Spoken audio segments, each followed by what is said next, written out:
I, George C. Stevens, Lieutenant Colonel, Army of the United States, hereby certify that from 1 March 1945 to 8 May 1945, I was on active duty with the United States Army Signal Corps, attached to Supreme Headquarters Allied Expeditionary Forces, and among my official duties was the direction of the photographing of Nazi concentration camps and prison camps as liberated by Allied forces. The motion pictures which will be shown following this affidavit were taken by official Allied photographic teams in the course of their military duties, each team being composed of military personnel under the direction of a commissioned officer. To the best of my knowledge and belief, these motion pictures constitute a true representation of the individuals and scenes photographed. They have not been altered in any respect since the exposures were made. The accompanying narration is a true statement of the facts and circumstances under which these pictures were made. George C. Stevens, Lieutenant Colonel, AUS, sworn to before me this 2nd day of October, 1945, James B. Donovan, Commander, United States Naval Reserve.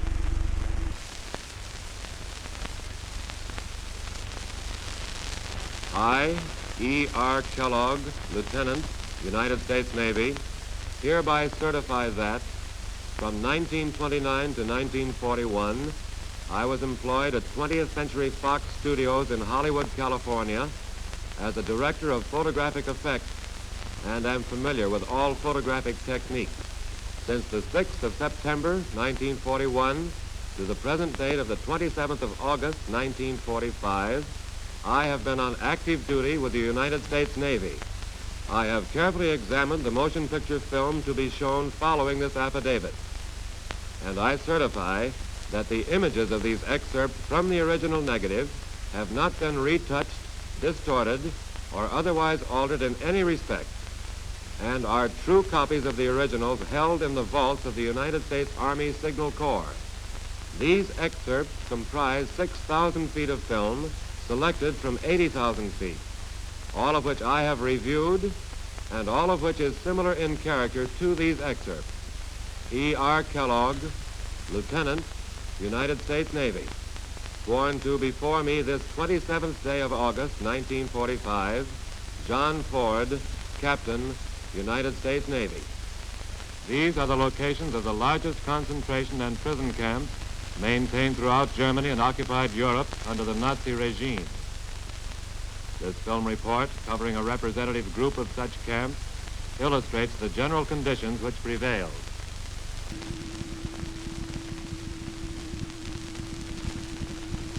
More than 200 political prisoners were burned to death at this concentration camp near Leipzig.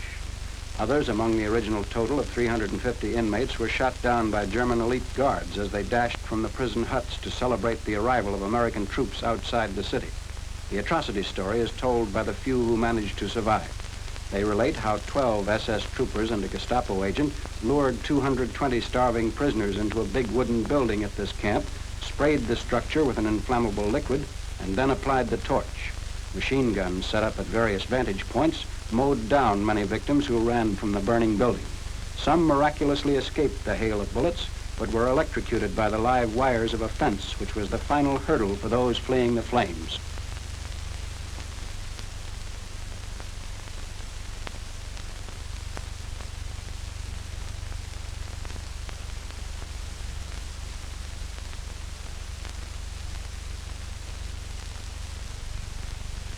The Leipzig victims were Russians, Czechs, Poles, and French. The dead are viewed by Russian women liberated from slave labor.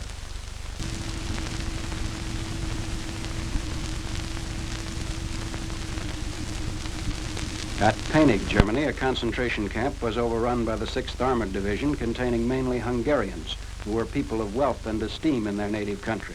Among them were young girls of only 16 years of age. The women show the scars of miserable existence under Nazi prison rule.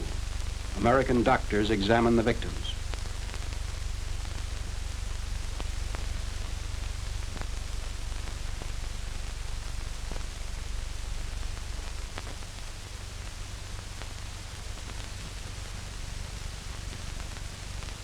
Some have gangrenous wounds.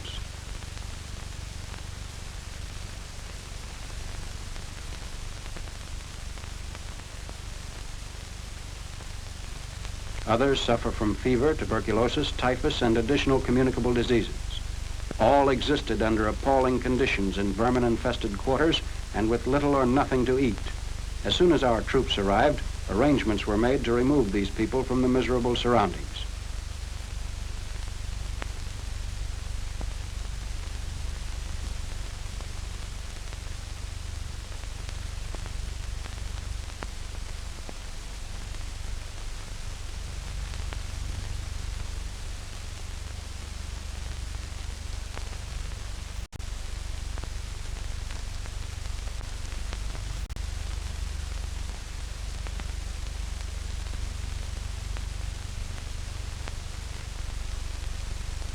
Under supervision of the American Red Cross, the stricken inmates are removed to a hospital which belonged to the German Air Force. Nazis who formerly maltreated them are forced to help look after the patients.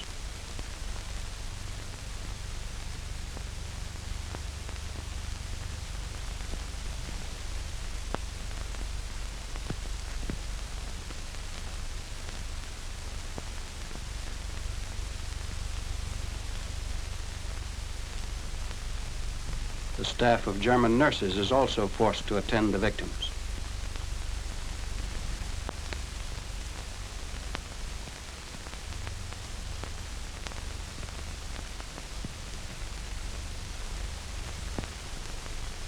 The women are able to smile for the first time in years.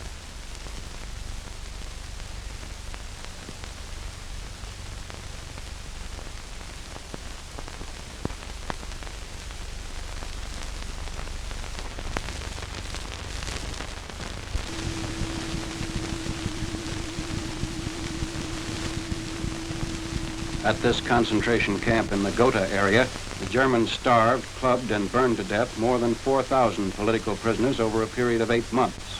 A few captives survived by hiding in the woods. The camp is chosen for a high command inspection led by General Dwight D. Eisenhower. Also present are Generals Omar N. Bradley and George S. Patton. The 4th Armored Division of General Patton's 3rd Army liberated this camp early in April.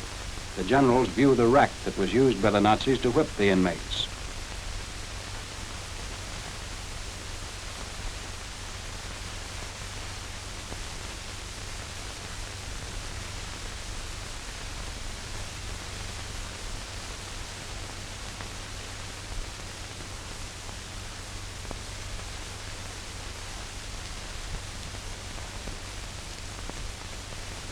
They see the woodshed where lime-covered bodies are stacked in layers, and the stench is overpowering.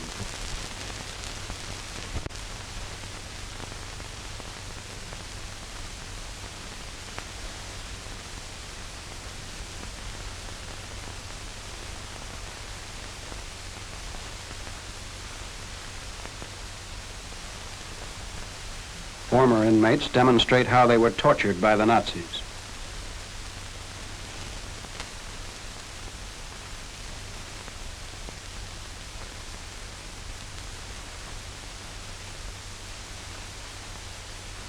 American congressmen invited to view the atrocities were told by General Eisenhower, "Nothing is covered up. We have nothing to conceal. The barbarous treatment these people received in the German concentration camps is almost unbelievable. I want you to see for yourselves and be the spokesman for the United States."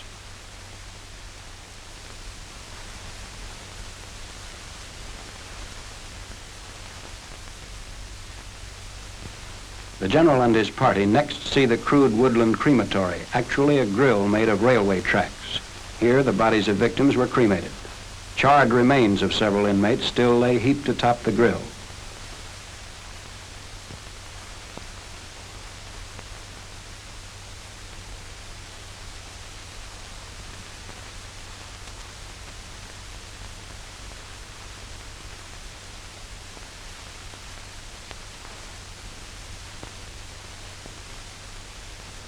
Another group to visit the hors d'oeuvre camp is composed of local townspeople, including prominent Nazi party members.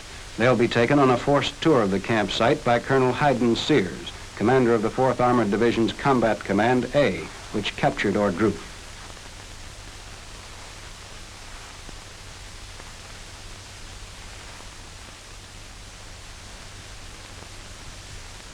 A German medical major is compelled to accompany the townspeople.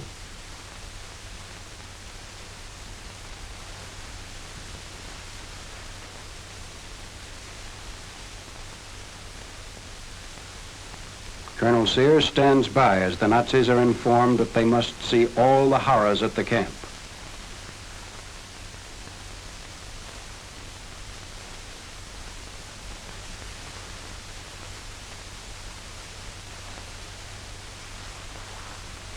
First, the visitors view some 30 freshly killed bodies lying in the courtyard of the camp where they'd been shot on the evening preceding the entry of American tanks.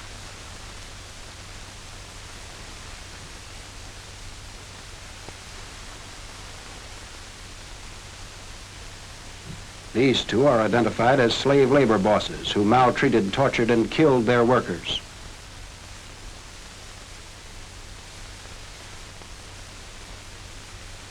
Next, to the woodshed, which the Nazis are reluctant to enter, but Colonel Sears demands that they get a close-up look at the most gruesome of sights.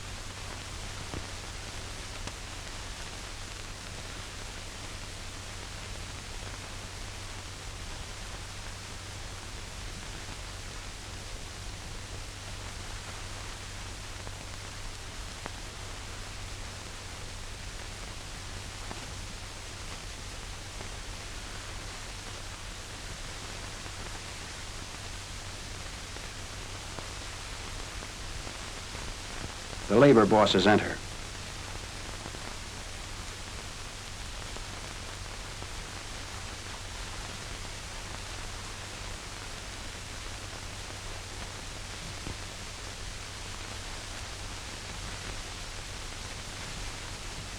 According to reports, the local Nazis continued their tour of the camp without apparent emotion.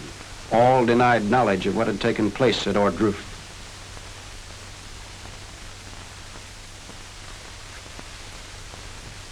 They are taken to the crematory 2 miles outside the camp, where the list of the atrocities is read for all to hear. The 4,000 Ordruf victims are said to include Poles, Czechs, Russians, Belgians, Frenchmen, German Jews, and German political prisoners.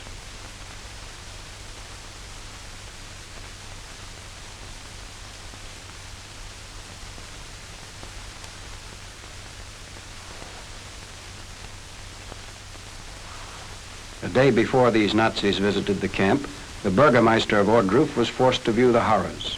He and his wife were later found dead in their home, apparently suicides.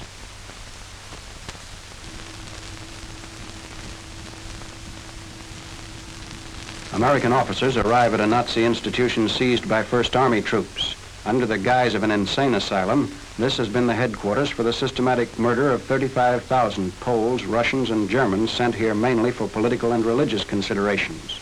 Those still alive are examined by Major Hermann Bolker of the American War Crimes Investigation Team.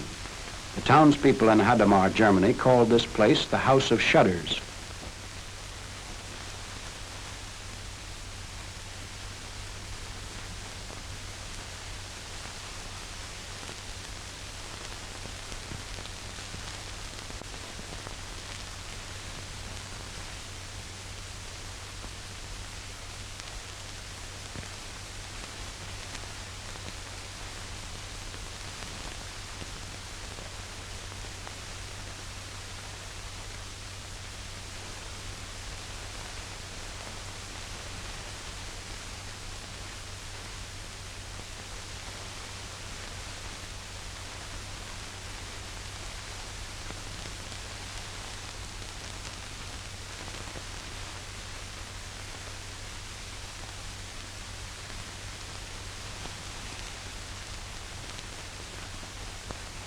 Meanwhile, at the graveyard attached to the institution, bodies are exhumed for autopsy. 20,000 are buried here. 15,000 who died in a lethal gas chamber were cremated and their ashes interred.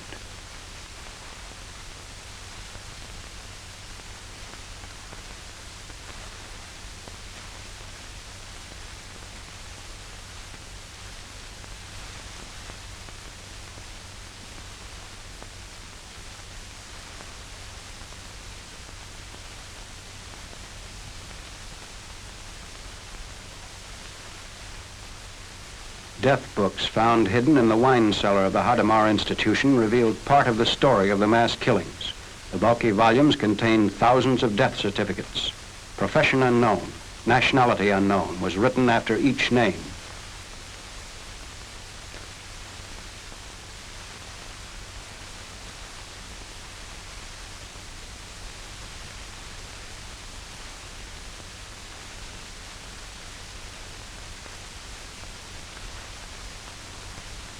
The corpses are lined up pending the arrival of WCIT officers.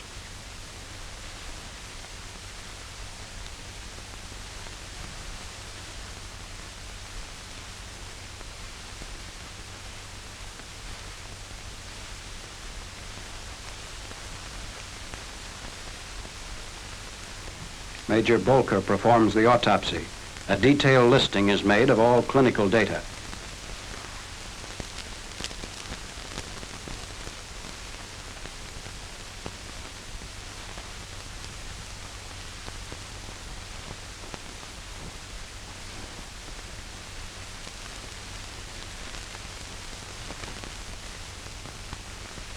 Interrogating the institution heads, Dr. Wallmann, the taller man, was the top Nazi in charge of the place.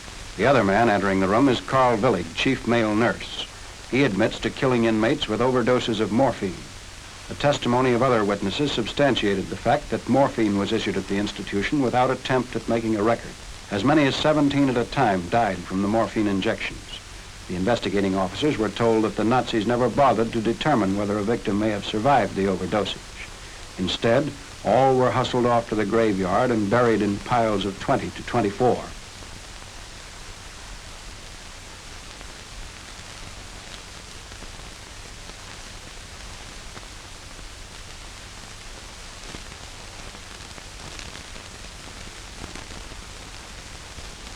The prisoners are removed to await trial.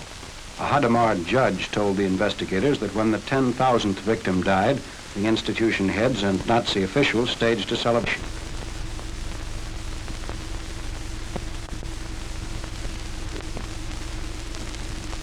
This is Breendonk prison in Belgium. It offers evidence of Nazi brutality imposed on Belgian patriots during the period of German occupation.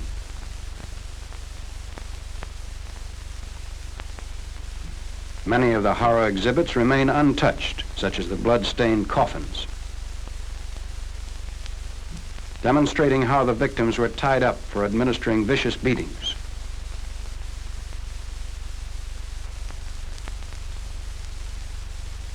A barbed wire stick was used on the backs of the men.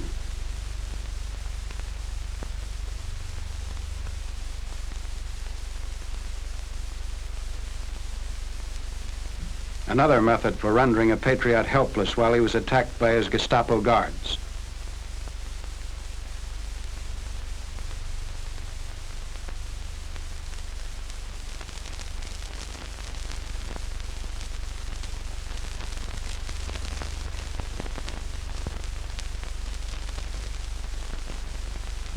The Nazis also would tie a man in chains in this manner and then apply the tourniquet.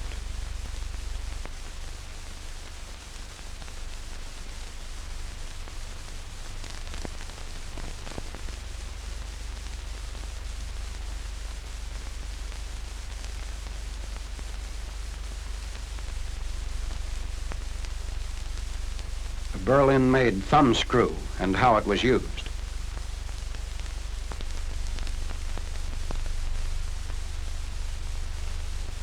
The victim shows scars caused by repeated beatings.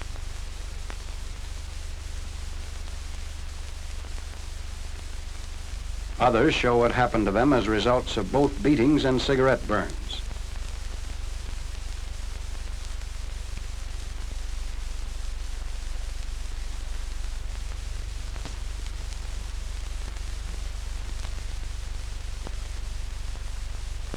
A Belgian demonstrates the manner in which his crotch was split by the Nazis.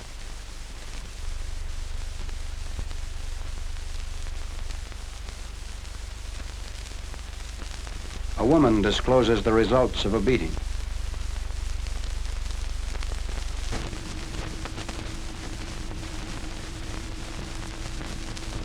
The Harlan concentration camp near Hanover. Out of 10,000 Polish men brought here 10 months prior to April 1945, only 200 remain. Prisoners who could walk were removed before American troops entered Hanover. The others were left to starve and die. Immediate relief was provided for the men with the arrival of a Red Cross clubmobile. The men broke into tears when they were given hot soup, other food, and cigarettes and clothing.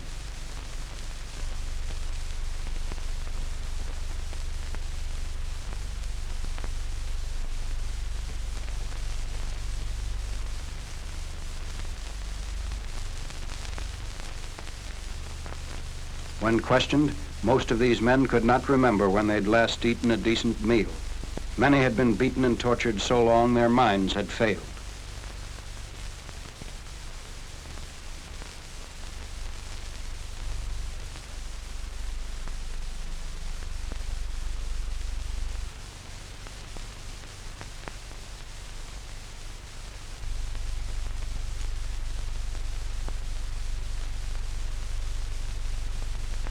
Some of the inmates are too weak to leave their bunks or even eat.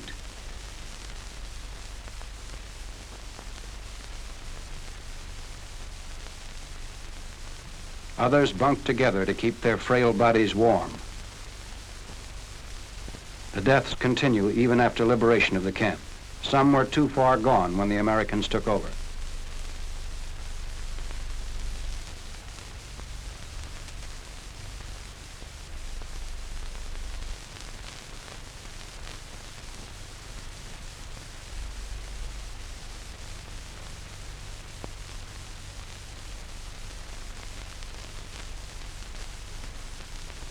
An AMG sergeant checks the list of inmates.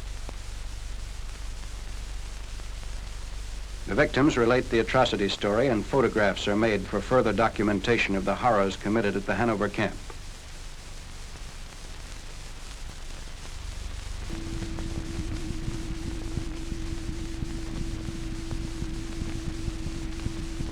This concentration camp was overrun by American troops in April. The prisoners were mainly Poles and Russians. Maltreated and starved, 1,700 were housed in tents which contained only 100 bunks. While our forces were nearing Arnstadt, the Nazis removed most of the captives. They shot those who were too weak to get away fast enough.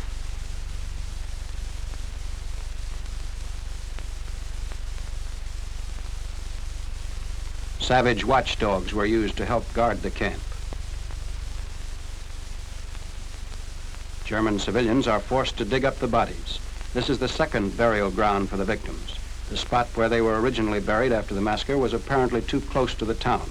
The Arnstadt villagers could not tolerate the stench of the dead, and they themselves moved the bodies to this site. Now they again must exhume the corpses, this time under armed persuasion.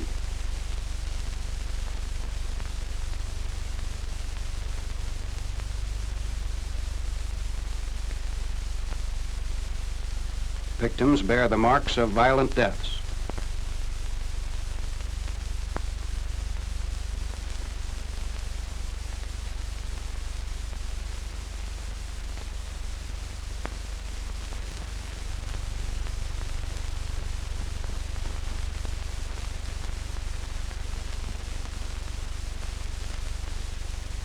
American troops view the evidence of Nazi barbarism.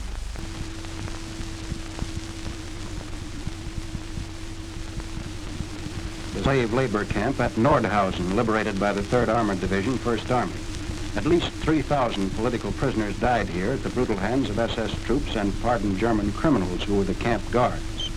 Nordhausen had been a depository for slaves found unfit for work in the underground V-bomb plants and in other German camps and factories.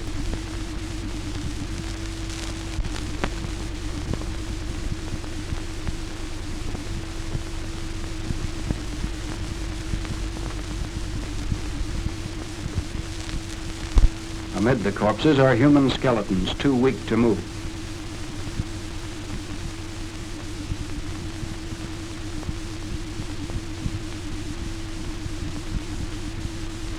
Men of our medical battalions work 2 days and nights binding wounds and giving medications. But for advanced cases of starvation and tuberculosis, there were often no cures. The survivors are shown being evacuated for treatment in Allied hospitals.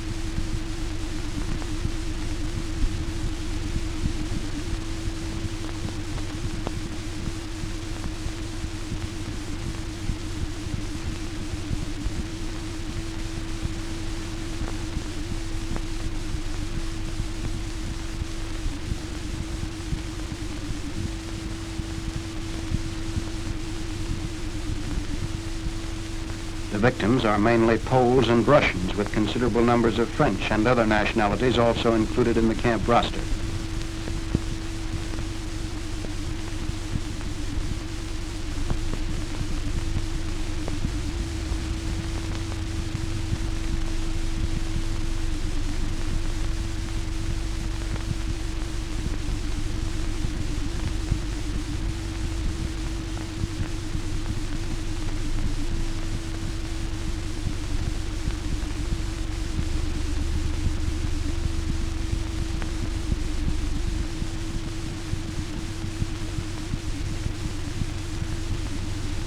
The Burgermeister of Nordhausen is ordered to provide 600 German male civilians who will inter the 2,500 unburied bodies at the camp.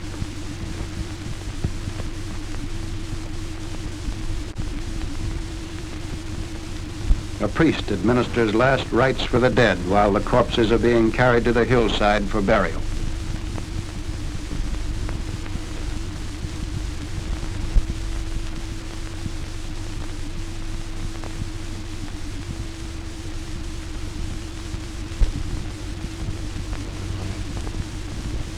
Then the actual burial in common graves of the 2,500 Nordhausen victims.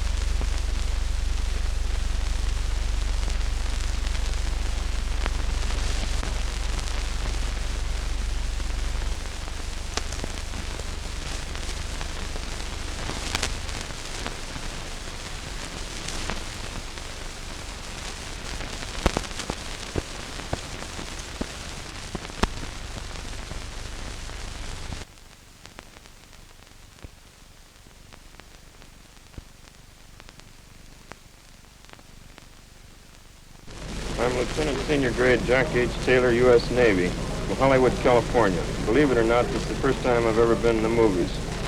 I've been working overseas in occupied countries in the Balkans for 18 months. In October 44, I was the first Allied officer to drop into Austria. I was captured December 1st by the Gestapo, severely beaten, even though I was in uniform, severely beaten and considered as a non-prisoner of war. I was taken to Vienna prison, where I was held for 4 months. When the Russians neared Vienna, I was taken to this Mauthausen concentration lager, an extermination camp, the worst in Germany, where we have been starving and beaten and killed. Fortunately, my turn hadn't come. 2 American officers at least have been executed here. Here is the insignia of one, a U.S. naval officer, and here is his dog tag. Here is the Army officer, executed by gas in this lager. There were How many ways do they execute them?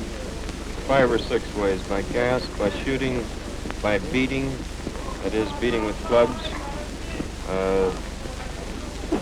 by exposure, that is, standing out in the snow naked for 48 hours and having cold water thrown on them in the middle of winter, starvation, dogs, and pushing over a 100-foot cliff. This is all true, has been seen, and is now being recorded. You got that uniform you have on. This uniform, I came here in uniform, but it was taken away from me, and this was substituted with my number and USA. I have been condemned to death as another American also in this camp, but fortunately the 11th Armored Division has come through and saved us in time.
pictorial evidence of the almost unprecedented crimes perpetrated by the Nazis at the Buchenwald concentration camp.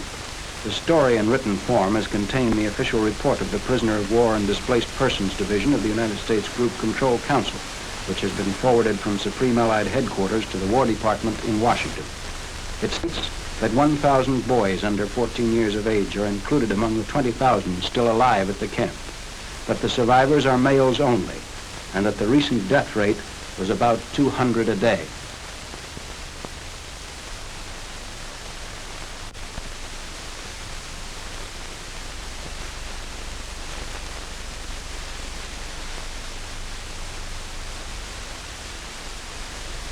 Nationalities and prison numbers are tattooed on the stomachs of the inmates.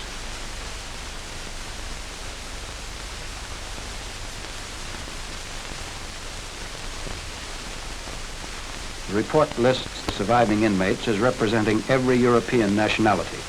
It says the camp was founded when the Nazi Party first came into power in 1933 and has been in continuous operation ever since, although its largest populations date from the beginning of the present war.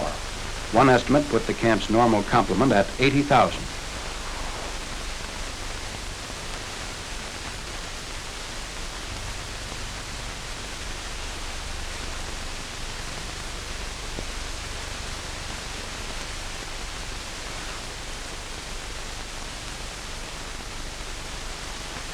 In the official report, the Buchenwald camp is termed an extermination factory.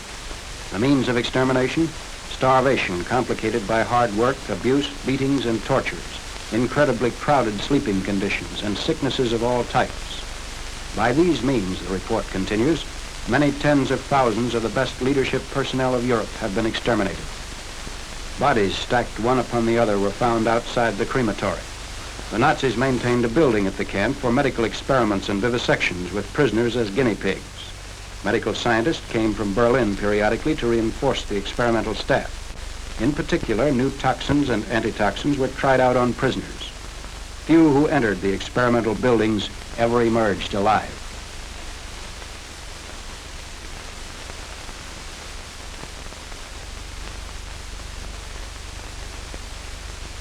One of the weapons used by SS guards.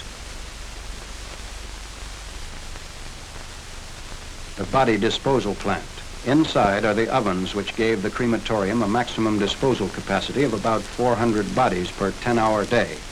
Gold-filled teeth were extracted from bodies before incineration. The ovens, of extremely modern design and heated by coke, were made by a concern which customarily manufactures baking ovens. The firm's name is clearly inscribed.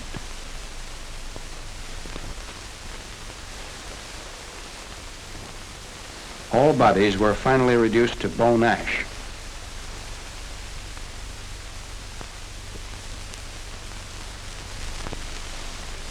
"1,200 civilians walked from the neighboring city of Weimar to begin a forced tour of the camp.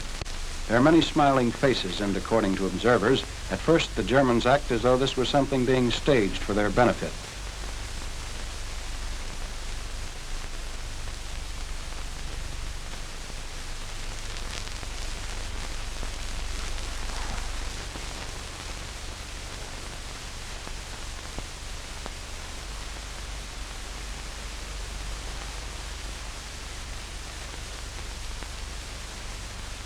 One of the first things that the German civilians see as they reach the interior of the camp is the parchment display. On a table for all to gaze upon is a lampshade made of human skin, made at the request of an SS officer's wife. Large pieces of skin have been used for painting pictures, many of an obscene nature.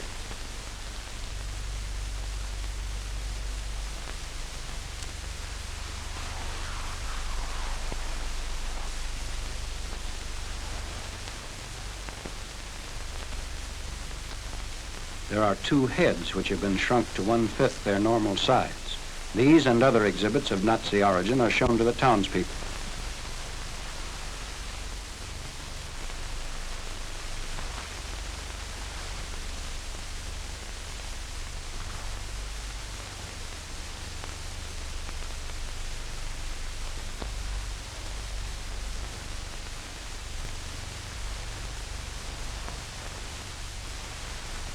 The camera records the changes in facial expressions as the Weimar citizens leave the parchment display.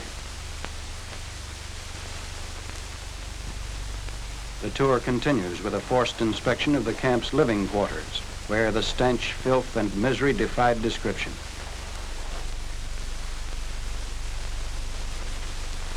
They see the result of lack of care in the bad case of trench foot.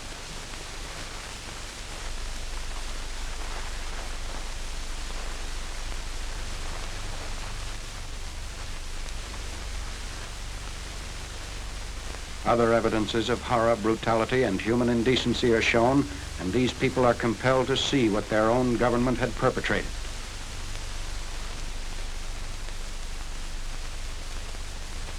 Correspondents assigned to the Buchenwald story have given wide notice to the well-fed, well-dressed appearance of the German civilian population of the Weimar area.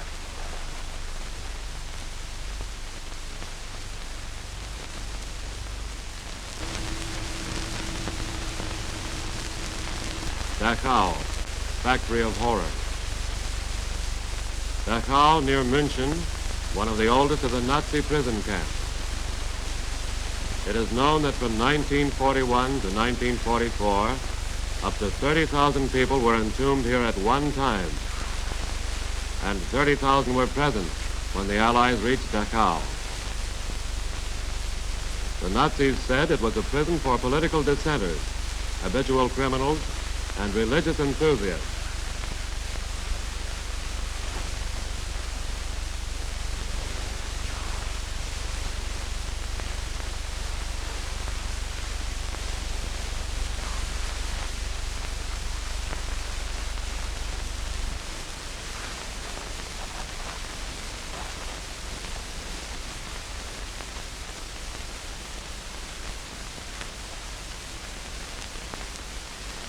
When these scenes were filmed, over 1,600 priests, representing many denominations, still remained alive.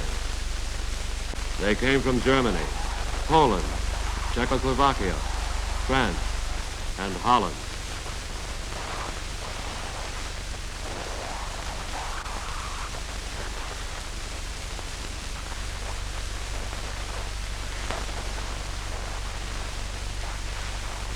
Incoming prison trains arrived, carrying more dead than living.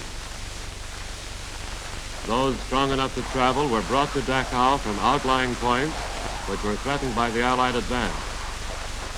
This is how they looked when they arrived.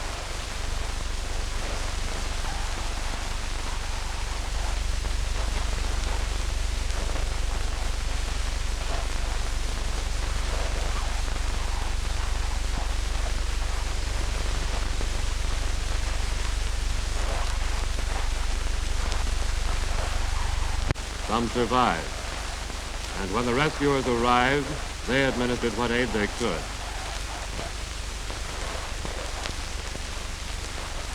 Others died after the liberation.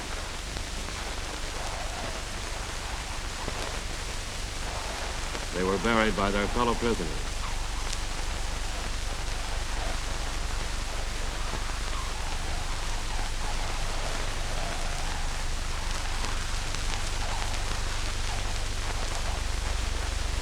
As in the case of other camps, local townspeople were brought in to view the dead at Dachau. This is what the liberators found inside the building.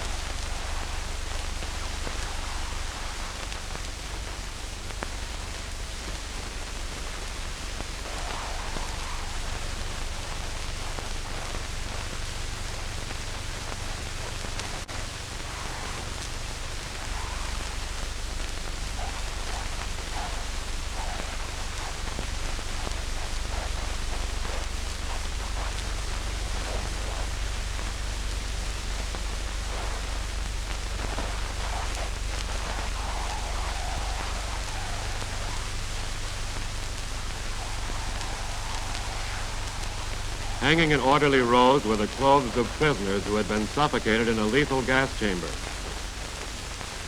They had been persuaded to remove their clothing under the pretext of taking a shower, for which towels and soap were provided.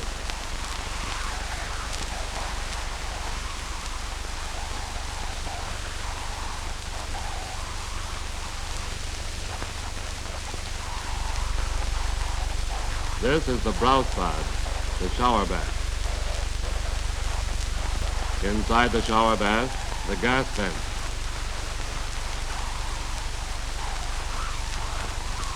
On the ceiling, the dummy shower head.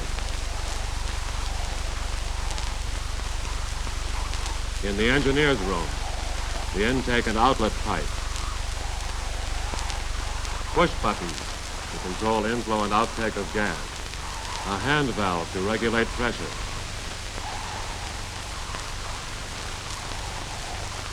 Cyanide powder was used to generate the lethal smoke.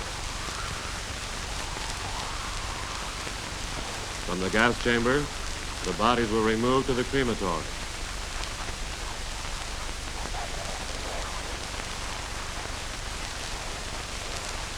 Here is what the camera crew found inside.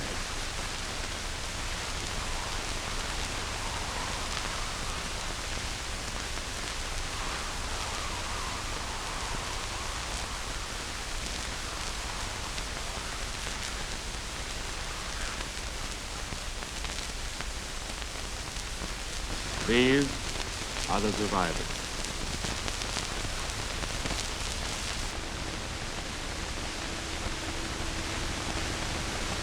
I am the officer commanding the Regiment of Royal Artillery guarding this camp.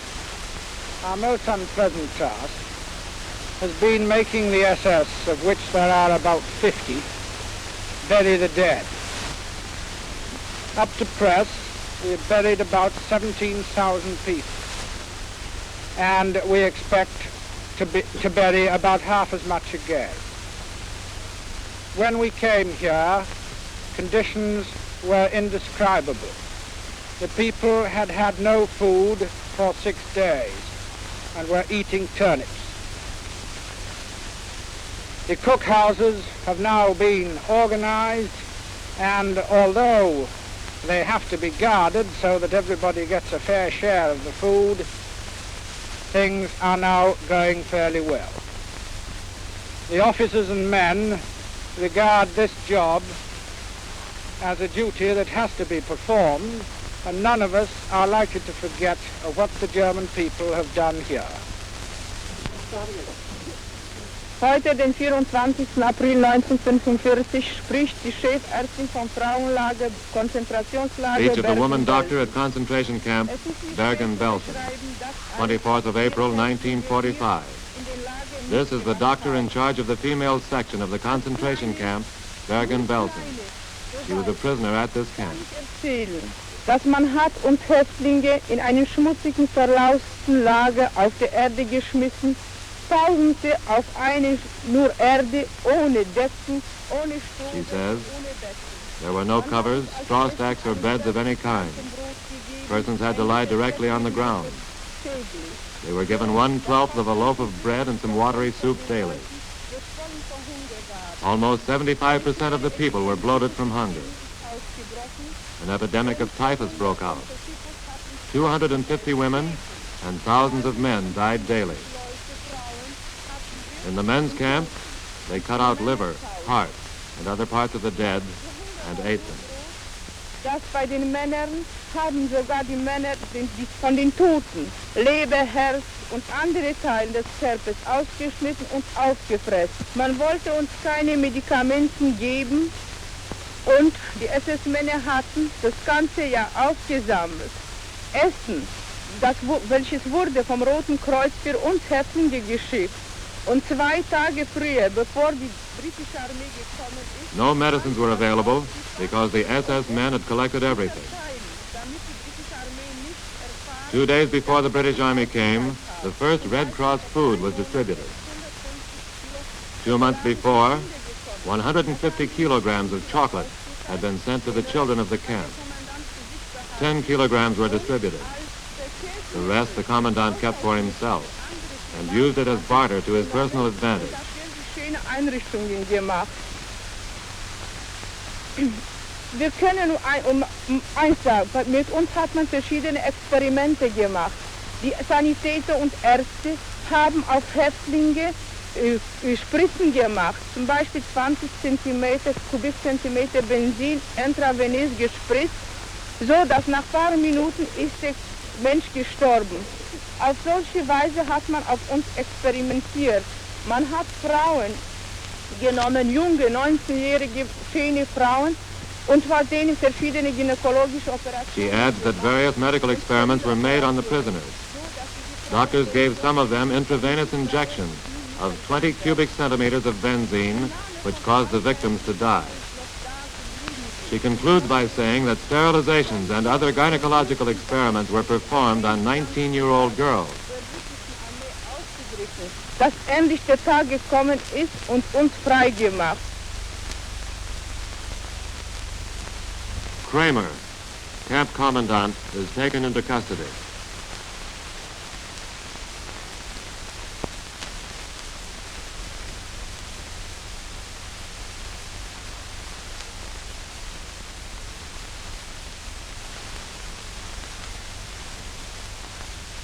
Such was the speed of the Allied advance that the guards were taken before they had time to flee.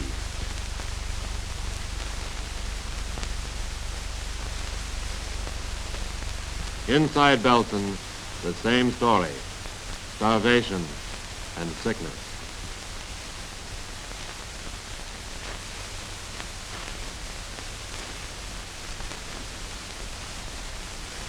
Liberated prisoners could not control their emotions.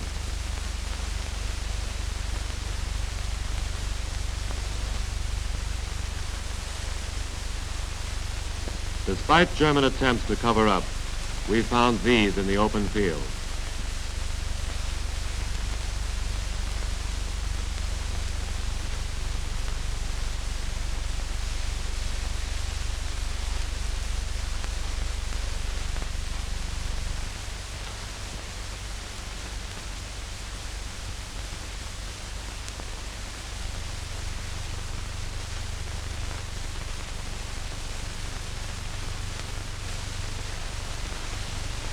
Clear-cut evidence of beatings and outright murder was on every hand.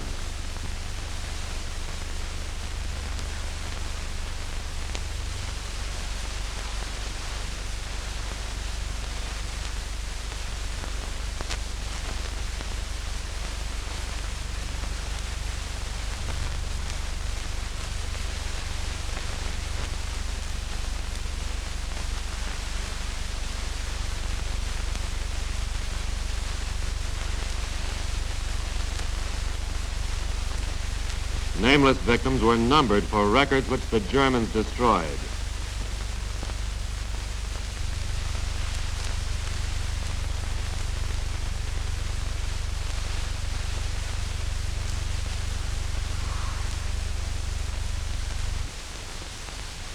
SS guards were impressed to clean up the camp area.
German woman guards were ordered to bury the dead.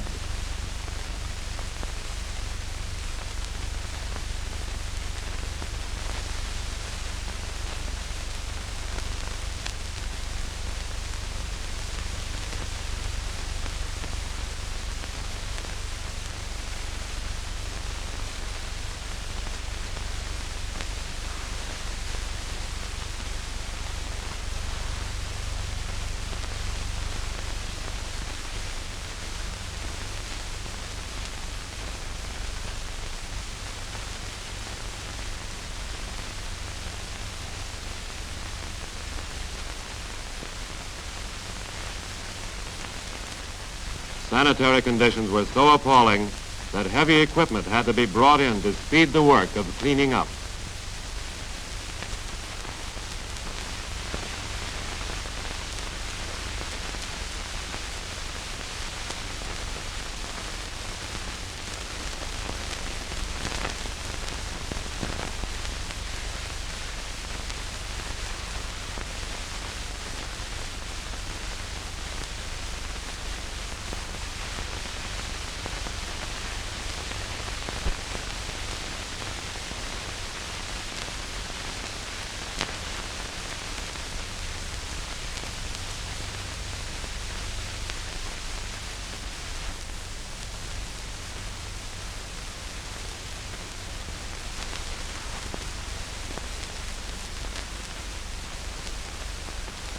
This was Bergen-Belsen.